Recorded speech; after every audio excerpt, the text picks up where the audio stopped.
What's up, party people, and welcome back to my channel. My name is Alexis. As you can see from this title of this video, this is going to be kind of a deep video to do. I've taken a lot of notes, and I basically have been suffering from a bit of what's called imposter syndrome. And imposter syndrome, I will read to you the definition. It's also known as imposter phenomenon, imposterism, fraud syndrome, or the imposter experience. Is a psychological term in which an individual doubts their skills, talents, or accomplishments and has a persistent internalized fear of being exposed as a fraud. Despite external evidence of their competence, those experiencing this phenomenon remain convinced that they are frauds and do not deserve all that they have achieved. Individuals with this incorrectly attribute their success to luck or interpret it as a result of deceiving others into thinking they're more intelligent than they perceive themselves to be. So this is a imposter syndrome, and I, like so many others that suffer from imposter syndrome, have had a very traumatic childhood. Trigger warning, this is going to get pretty gnarly for the next few seconds, so just hang in there. I am a victim of SA for many years by a family member and also a stranger when I was very young. I come from a broken home and was subjected to physical, emotional, and mental abuse my whole formative years. And this is actually cited by a lot of sources to be a defining theme from people who suffer from imposter syndrome. While I do this, I'm just going to do my makeup. I just want to do something to make myself feel good. So also this is so fucking random, and I'm sorry for doing this, but I ended up getting the little vault liner from ColourPop. So I want to do something with these gel liners, just a little fun and bright moment. I'm not going to be telling you the products I'm using because I want to just kind of get in and do my makeup and make myself feel pretty. So this is a pretty deep subject, and I'm actually really nervous to even put this video up. It's going to be a big step for me to make myself this vulnerable online. I am, trying to be peppy. I'm trying to be what I think people want me to be. And so I put on this facade basically and just pray that nobody sees through the bullshit. I haven't actually filmed a video in over a month now. I kind of took a little break from social media and from YouTube. Last year was just really draining, and I'm going through some stuff in my personal life that I'm trying to sort through and get worked out. I feel like, and have always felt like, a fraud on this channel and in my personal life. No matter what I've done in my life, I've always felt like I was going to be exposed as a fraud from the beginning. And so, it's very hard to function when you have this debilitating fear that you're going to be found out at any moment, and people are going to realize that you're a fucking fake and you're a fucking fraud and you don't deserve what you've been given. And so I've been struggling with this a lot, and it makes it really hard to come on to YouTube and to make videos when you don't feel like you're worthy of the attention or the accolades or whatever reason that you're into YouTube or social media for. There are a lot of I've taken a lot of notes, so just bear with me. This video is going to be a long one, by the way. So I feel it's hard to explain. I feel like I deserve you know, good things in life. I don't feel like I am a shit individual that, you know, deserves all the bad karmic things that are coming to them. I don't think I'm a bad person. I just don't show you who I really am for fear of being rejected. And so, you know, I'll give you, you know, a little backstory as to why I actually started my YouTube channel. I actually worked for 2 years in the makeup industry. I worked as a customer service rep for Lancome at their counter, and I was there for about a year, I want to say to a year and a half, and made some connections with some managers, and they liked me. And so when they moved over to Stila, they asked me to counter manage, or manage the counter at the at a new location. I worked for Lancome and for Stila for a couple of years, and even then, like, I loved that job. I would get to interact with clients and coworkers, you know, and even with the clients and coworkers, and being as successful as I still, you know, had this feeling of total inadequacy. I actually was fired from that job about 6 years or 6 months in, which I actually, you know, kind of saw coming, and I wasn't surprised by it. Still stung because, again, I really enjoyed the work I was doing, and I enjoyed the girls that I managed at my counter, but because Stila was brand spanking new and still had the very old school childish packaging, you know, it was hard to sell to the clientele, the demographic that Stila wanted to bring in.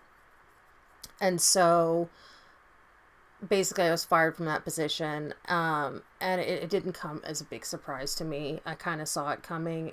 The counter wasn't doing well, and, you know, we were right next to Benefit, which made it even harder because that was about the same time that Benefit blew up and became super duper popular. So, you know, I attribute my lack of experience in a managerial position, the lack of, no, I don't want to say lack of motivation, but it was a hard job to do. You know, and it's not an easy thing to try and get people to come in and use your brand new makeup line. So anyway, fired from that job. So then, you know, I was out of makeup for a long time. I was considering when I first moved here to go back to the department stores and try and get a job in makeup because I really did enjoy my time. But, you know, I was just worried that the whole time the clients that I was helping, that, you know, the brides that I was doing the makeup for, etc., were going to hate it, and that I was just, you know, trying to fake it till I made it. That's basically my whole life in a nutshell, is I have attempted to fake it till I made it, and it I guess has worked out for me so far.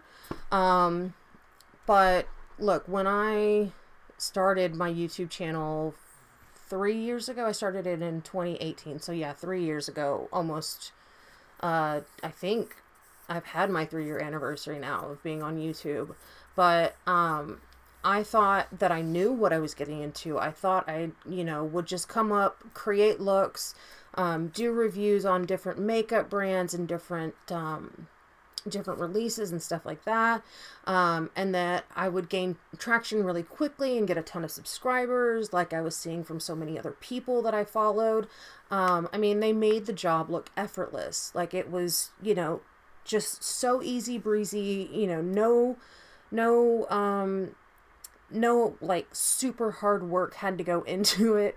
Not saying that this job doesn't require hard work, but I'll get to that. You know, I just saw this as something that I really wanted to do, and I wanted so desperately to fit in, and wanted really desperately to I don't know, be seen and heard and, looked up to, I guess, in a way. And so I had no idea how big YouTube actually is. I had no grasp of how large YouTube actually is. I still have a hard time, like, getting it, if that makes sense. So I started my YouTube channel, and I honestly doubted myself from the get-go, but I was going through the beginning of my disability at the time and wanted to be able to do something that would uh, give me some sort of a distraction from what I was going through and what I was having to live through. And I just wanted it to bring me some sort of a distraction that I needed at the time.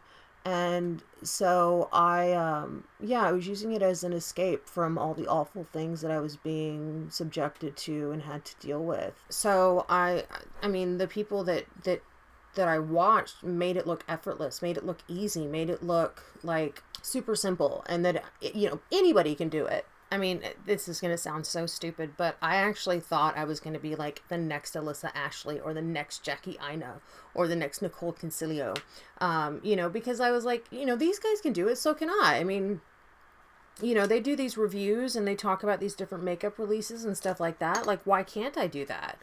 So I thought for sure that I was going to be able to come in and just like slay the game and get all these subscribers and get to live this really nice lavish lifestyle. And I wanted, and I'm not going to lie, I wanted the money, because I couldn't do my job and it didn't look like I was ever going to be able to be a nurse again. I didn't have a lot of future prospects, basically.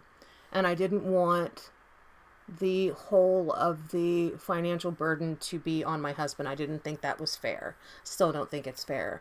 But I can't do anything about it right now.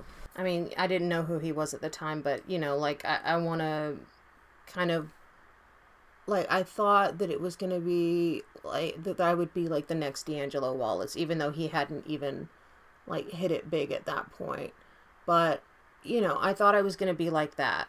I was going to be seen and people were going to like me and I was going to get to, go on these wonderful brand trips and get PR and meet all these really amazing people, like-minded people that, loved makeup as much as I did. And, it would be rainbows and sunshine.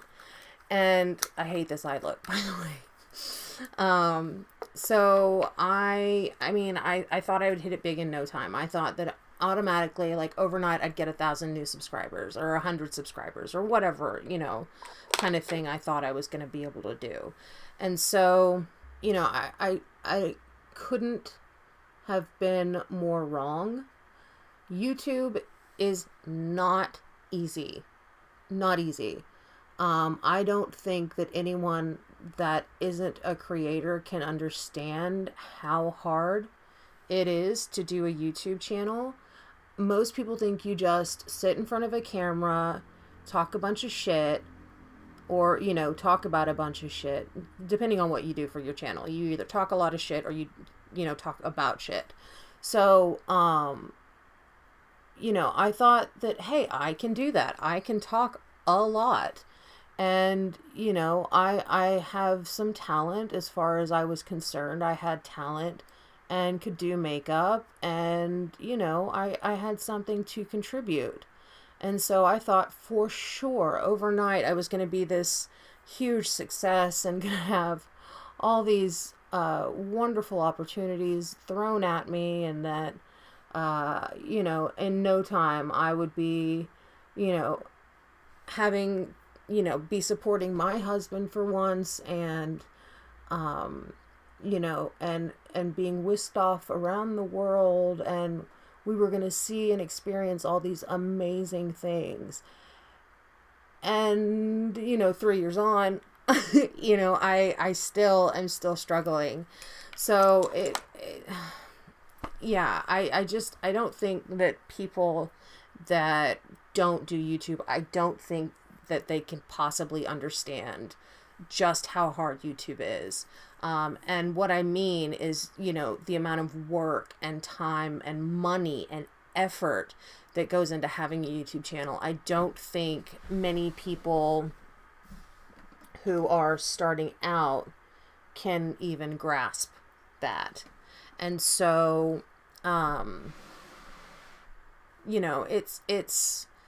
it's really hard. And I mean, you have to think about, like, the filming that goes into it, the editing, the software that you have to buy, the filming equipment, the lighting, the the makeup that you have to buy. It adds up, and it adds up really quickly. And so I have no idea what I'm going to be doing right now. I have no idea what to move on to. So yeah, I basically was looking at things, and I'm like, if this person can do it, then, I mean, so can I, right? Like, I'm talented. I'm, funny.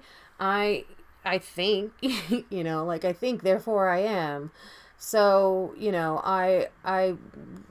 jazzed myself up, gassed myself up, and I really thought that I was just going to be the next it girl on YouTube kind of thing. And my knowledge of YouTube was so small at the time. I had no idea, and I cannot reiterate this enough. I had no fucking clue how big YouTube is and how huge the YouTube creator platform is, and the amount of influencers and beauty channels and drama channels and review channels, and I had no concept of how big it was. And so, that being said, it was a big surprise to me when I didn't have 500 subscribers overnight. It just, even after, and I knew it wasn't going to happen literally overnight, but you can always hope, right? Yeah, I started my channel and I came to realize how unexceptional I am. And I'm not saying that to get sympathy or pity or, get people to go, oh my God, you're so amazing. That's not why I'm saying this. I'm saying this because it's true. I am not exceptionally good at makeup. I'm not exceptionally good at face painting. I'm not exceptionally good at reviews or editing or making thumbnails, which I've only done a handful of times because I fucking hate it. And they're a pain in the ass. And I can't be bothered. But, the photos and the cameras and the this and the that and the makeup and all the things. It's so much. It's so much. I didn't gain this huge amount of success. And then that just kind of fed into this horrible cycle that my brain is in. Basically, you don't deserve this, you're not good enough, you're not pretty enough, whatever. And to be honest, social media as a job is so fucking discouraging. There are so many trolls online, and that, you try and fly under the radar so that these people don't see you, and then make your life a living hell. So trying to fly under that radar is fucking scary, and it's hard, and all it takes is one misstep and you're fucking done. You were over with, canceled, whatever you want to call it, you're done. So, that's always been really scary for me. And I've, it freaks me out. And so it's hard not to worry about, people say don't feed the trolls and stuff like that, but all it takes is, like I said, one misstep and you are fucking finished. Finito, good buddy, you're done. And that's pretty daunting and scary. So I'm, gonna be perfectly honest with you right here. I I suffer from very, very low self-esteem. I always have. Again, growing up in a mentally, physically, emotionally abusive family, it's not so strange that I, have these feelings of inadequacy or whatever you want to call them. But I am, and Evelina tells me this all the time. She's like, you are so mean to yourself. And she's right. I say the most awful and horrendous things to myself that I would never in a million years think of saying to anybody else. And Evelina's always like, well, why do you say it to yourself then? You have to be nice to yourself. You have to be nicer to yourself. You know, you don't deserve to be treated this way by yourself. You need to be better to yourself and kinder to yourself. And she's right. I would never say these things to a friend or a family member or even a stranger. Like the things that I think about myself and say to myself are just horrendous. And I know that. And I'm trying to better it, make myself better about it. I have honestly never felt smart enough, talented enough, funny enough, pretty enough, skinny enough, good enough, or even strong enough. And so I have all these terrible self-doubting behaviors that are really damaging to me. I try to, and I have tried my whole life to fit into this mold of what I thought I needed to be. And I've tried to fit myself into this mold of what I thought was what was wanted, what I thought people wanted me to be, what I thought people wanted me to, what I wanted to show people. And I'm not sure why I have such a hard time. I mean, other than, you're not good enough, you're not smart enough, skinny enough, blah, blah, blah, blah, blah. I don't understand, after all the years of therapy and medication and stuff like that, why I'm still so mean to myself. I don't get it. And I'm not even sure how to show my real self to you guys. And that fucking sucks, because like, you come to my channel for whatever reason, if it's a review, if it's a makeup look, if it's a topic, I don't know, you guys come to me for whatever reason. And I want to give you my authentic self. I want you guys to see Alexis. I want you guys to understand Alexis. And at the same time, I know that I have to be palatable. And so you've got to balance this fine line of being authentic, but also being palatable. And that's a lot easier said than done. And, as far as being on social media and having imposter syndrome, like, being on social media just only goes to make my feelings of inadequacy worse. I see all these people that I deem way more talented, funnier, prettier, etc. You see all these people and they're doing so fucking well. And you just seeing others succeed, it's kind of like, well, it makes it worse. It makes it worse. That's all I can say. It's a shitty place to be in. Like, you see, and I'm not saying that these people don't deserve it. So please don't take it that way. That's not what I'm saying at all. Everyone deserves success. Everyone deserves to be happy. Everyone deserves to be seen and heard and appreciated. So I'm not saying that I don't think that they deserve that, because that's a shitty thing to think. But it's just, it makes you wonder, why not me? And it goes into, well, not you, because you're shit and you don't know what you're doing. And it's terrible. It's terrible the way that I talk to myself and the way that I think. It's messed up. And I hate it. I hate it. I really, truly do. And social media just makes it worse, because it's like Evelina said, like regarding Facebook, they only show you the good parts of their life. They don't show you the bad shit that's happening. They don't show you the financial problems that they're going through. They don't show you the fights that they've had with each other. They don't show you that they're tired and depressed and sad and unhappy. They just show you the good parts of their lives. And she's right, 100% right. However, it's hard not to look at that and go, well, why can't they see me? Why don't they see me? And why don't they want to know how I'm doing? Like how I'm really doing? Like you have to be this fake person all the time. And it gets exhausting. It's terrible only showing the good parts of your life, not showing the authentic parts of your life. I don't know why people do that. I don't know why social media has made it so taboo to not be okay. It really has just become not okay to be not okay.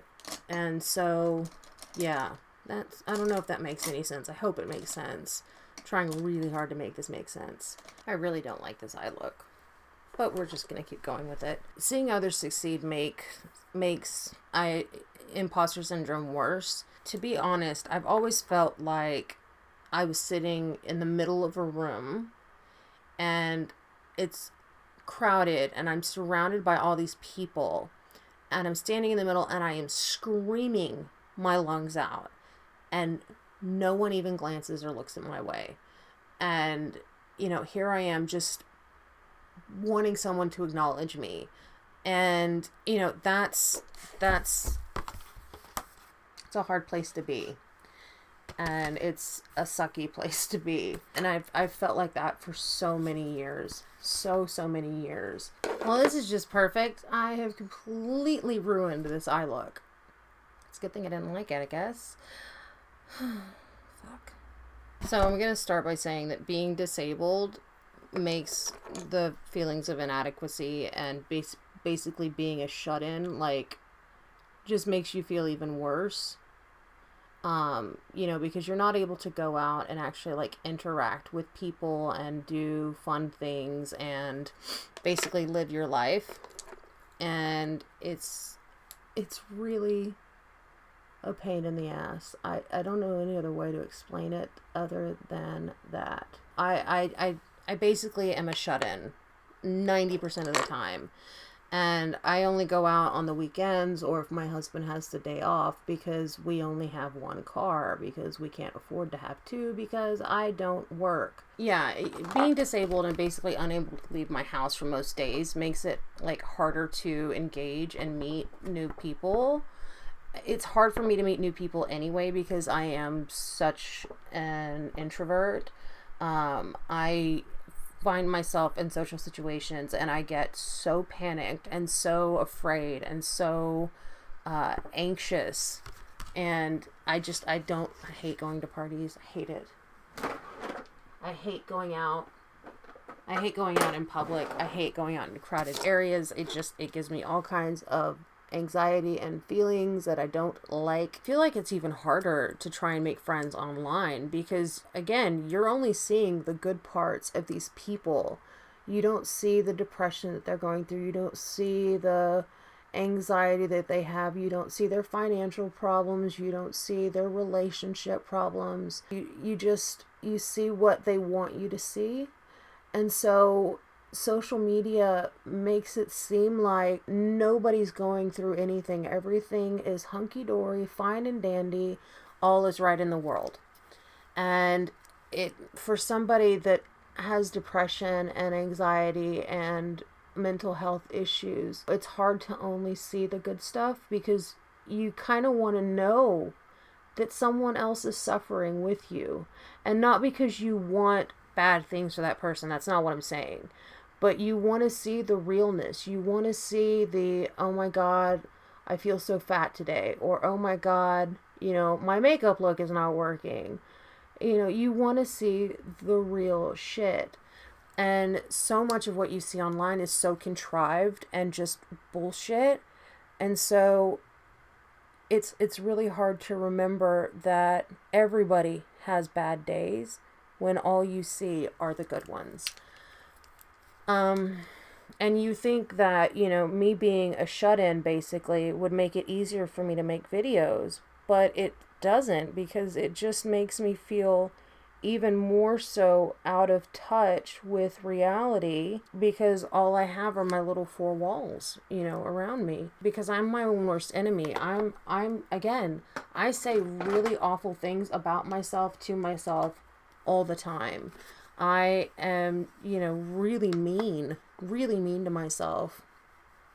And it doesn't do me any good to be stuck with myself all day, every day, because all I do is just think about how shitty I am, or how unworthy I am, or how much of a fraud I am. It's just like, it's not a nice place in my head. It's really not. And like I said, having depression just makes this whole situation and this whole syndrome, or whatever you want to call it, like 1,000 times worse. But like I was talking about Evelina, and my friend Angelo, and my husband, and my friends, like my other friends that I have in real life, are always so encouraging and constantly trying to boost me up and be super supportive and loving and caring and supportive. And it just makes me wonder why they even bother, because my depression is so bad. It's like, why do you even try and entertain this or put any effort into this? Because I don't deserve it. And I hate that thinking. I hate it. But it's really hard to get out of it when you have depression and imposter syndrome. And I hope that imposter syndrome doesn't become like this buzzword that everybody's like, oh, I like empath. Oh, I hope that it doesn't turn into empath, because that would, granted, imposter syndrome is not a new thing, but I hope that mainstream social media doesn't get a hold of it and just ruin it for everybody else. But it is what it is. Who knows? They probably will. And it's inevitable, really. But, even making this video, I feel like I don't even know enough about this topic. Even though I'm talking about myself, I don't feel like I know enough about this topic to actually speak on it and give you my thoughts and opinions on it. But here we are. And honestly, like, I don't know, like, I don't know who I'm making this video for, like, am I making this video for myself? Am I making it for, Joe Blow? Am I making it for, whomever? I don't know who I'm making this video for. I don't even know who's going to watch this video. it's not a very happy-go-lucky topic. It's a very depressing and, somber video.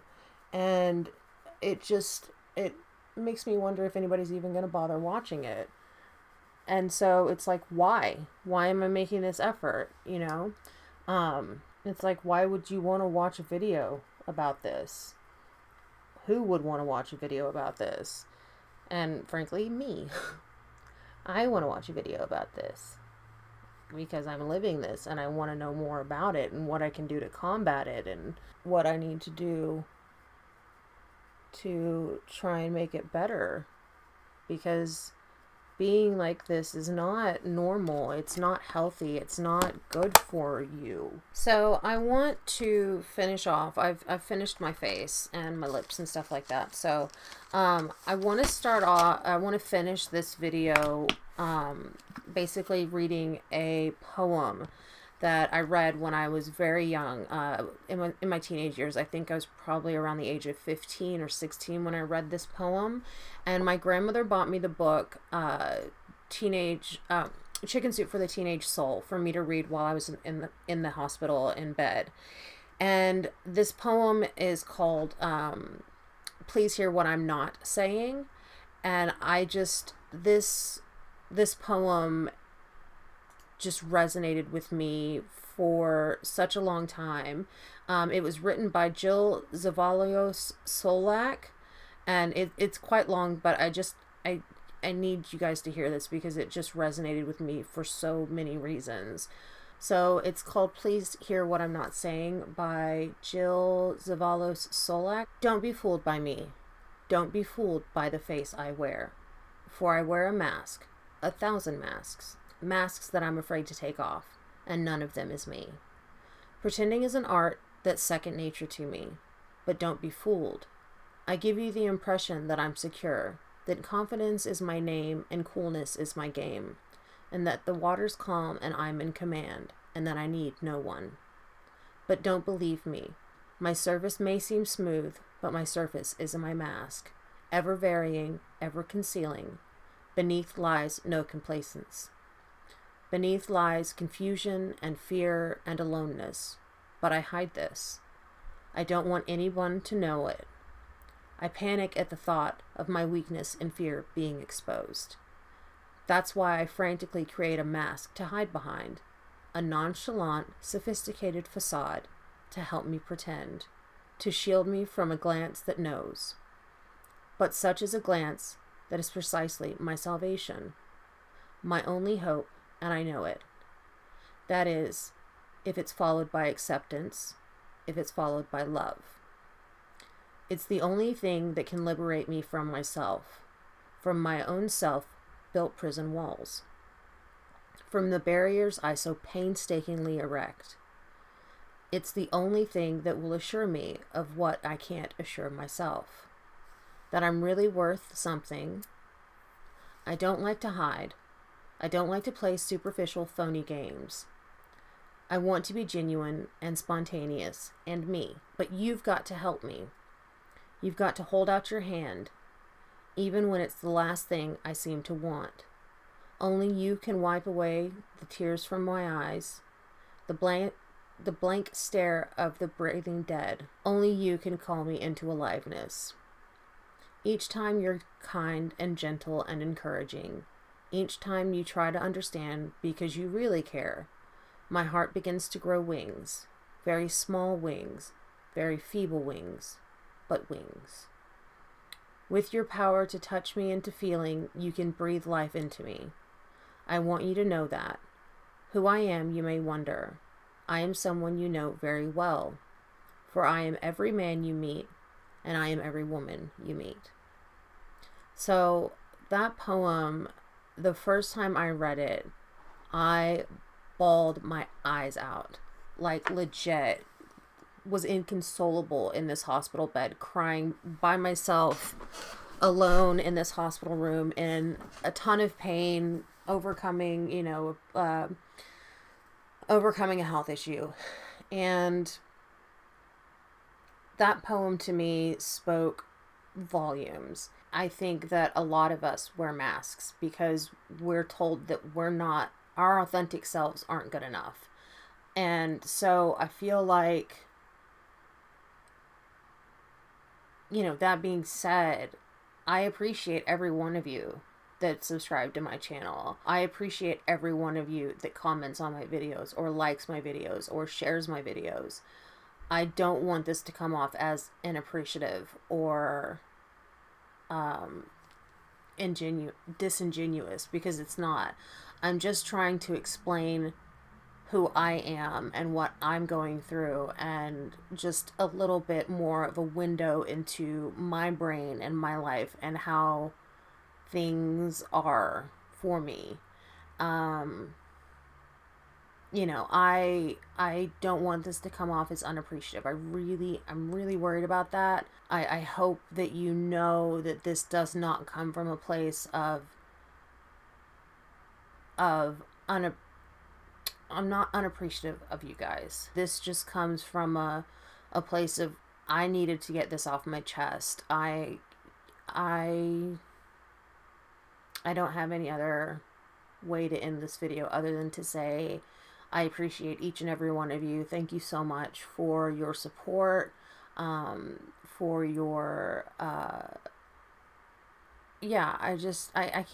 can't thank you guys enough. It truly means the world to me, especially when I am going through some deep and dark times right now, and I am struggling, and I'm finding it hard to even be motivated to, like, shower or brush my teeth or you know, do anything aside from sit in front of the television and crochet. I do appreciate each and every one of you, and I do hope that you know that that comes from a very sincere place. I don't want you guys to know that I'm faking it till I make it. So, basically, I guess that's the end of the video. I hope that it makes some sense. I'm going to try and do as little editing as possible, because I want you to get my true and authentic reactions and that sort of thing. So if you made it to the end of the video, thank you very much. I hope you liked this video. If you did, please give it a thumbs up.